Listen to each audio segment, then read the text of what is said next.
It's up in the grandstand as well. They're all ready for this race. Yeah, you're spot on. I mean, the race is only worth $100,000. It's not a $750,000 and they're willing to have a throw at the stumps. These sort of horses in races worth $100,000. Nature Strip and Sunlight, they're $1.40 shots and they just win. So for them to be comfortable with taking each other on, it's almost like stepping back 20 years ago when there'd be a couple of Leviathan owners would say, "My horse will beat yours. Let's have a match race." It's a bit like that. So for them to be competing for this sort of purse, it's a great feather in the cap for the racing here. It's got a great feel about it. The 2018 Ubet Lightning Stakes, as James said, a listed event for $100,000. South Australia with Sunlight, Victoria with Nature Strip. Who will win? Let's hand you up to Terry McAuliffe to find out. Remarkable odds about some very talented gallopers here. Nature Strip and Sunlight with an absolute stranglehold on the market. So Sunlight, the lone 2-year-old in the event, about to come forward. Thompson's Reward, Splashette, Lady Somar, they're the other ones to walk in.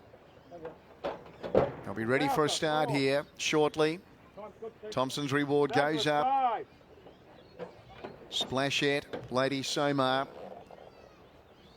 They Quinella a race here a fortnight ago. They're the last two to come in. So we're just about set. Lady Somar drawn the outside gate. The Ubet Lightning Stakes, race number 6.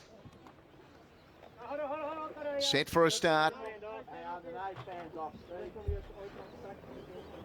7 runners locked away.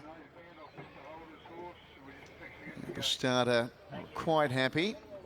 Not sure with what.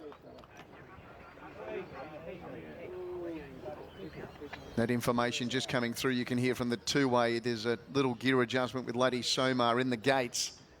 That's why the starter is yet to activate the red light. There it is, they're racing.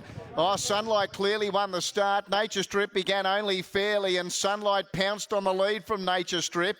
Bris Vegas third, then Lady Somar, Thompson's Reward, Splashette and Fancy Rumble. Well, I thought Nature Strip would have led and Sunlight second, but it's the other way around. Sunlight for Jamie Carr from Nature Strip in second spot. Bris Vegas third. Lady Somar on the outside of Thompson's Reward. Then Fancy Rumble and Splashette whip them in. Now they start to really lock horns. On the turn, 500 metres left to travel. Damien Lane pouring the pressure on here with Nature Strip to the 2-year-old filly Sunlight. They turn together. 3 in front of Thompson's Reward. Nature Strip though, he bounded clear here from Sunlight. Then Thompson's Reward, Fancy Rumble, but Nature Strip, what's going to run second? I'm not sure if it'll be Sunlight, it'll be Daylight. Nature Strip clearing away here, and Nature Strip, oh so impressive. 3 out of 3 for Darren Weir, and he bolts in. Sunlight did run second. Third, Fancy Rumble. Fourth, Thompson's Reward. Next was Splashette from Lady Somar, then Bris Vegas,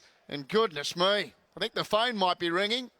James, I know we just saw Vega Magic win impressively in Caulfield, but that horse has got the Everest written all over it from a performance like that. You could tell at the top of the straight there was so much to go. Damien Lane only let a little bit to go as well, and we saw the gears. This is a serious animal now. Wowee, didn't he just put a quality 2-year-old to the sword? 7 kilos weight difference. Went past her at the top of the straight like she was nailed to the fence, and we know he's got big raps on him. We know he's done some amazing things, run some amazing times, but that was super, super impressive. Yeah, well, we'll see what Jared McLean thought. How are the hairs at the back of the neck? Yeah, no, that was awesome. We thought we'd see that today, and yeah, great result for the stable. Normally you've got to have a Group 1 to get cheers as a horse is running down the straight here, but you could tell that everybody in the crowd really appreciated what they just saw. Yeah, no, that was really good, and obviously he was on the back foot from the start. That wasn't the plan to obviously be slow away, but then when he was able to get into his gear and muster the way he did, he buried him on the line. He showed a different dimension, didn't he, with that? Because a lot of people have been saying this horse goes to the front and holds on and that type. But as you said, to be slow away, sit off her and then just start clicking through, it was impressive. And as I said, another dimension we haven't seen yet. Yeah, that's right. So obviously we got a plot of course now. Everyone's talking about the Everest, which is the whole concept of the race. It's great the way people are talking. We've just seen Vega Magic win easily at Caulfield, and then this horse win easily today. So I'm sure both connections will be getting phone calls tonight, and hopefully one of them, or hopefully will be snavelled up anyway. As you said, that is the big game, but we were talking off air. There'll be a race before then, you'd think. What type of assignment will you be tackling?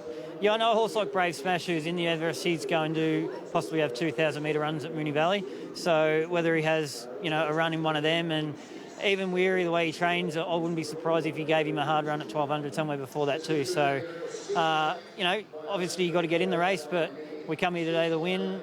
He'd done the job, and great result for all the staff back home. We've been blessed to see that today. Congratulations to you and the team. Thanks very much. Jared McLean there, and James, we were speaking to him off air.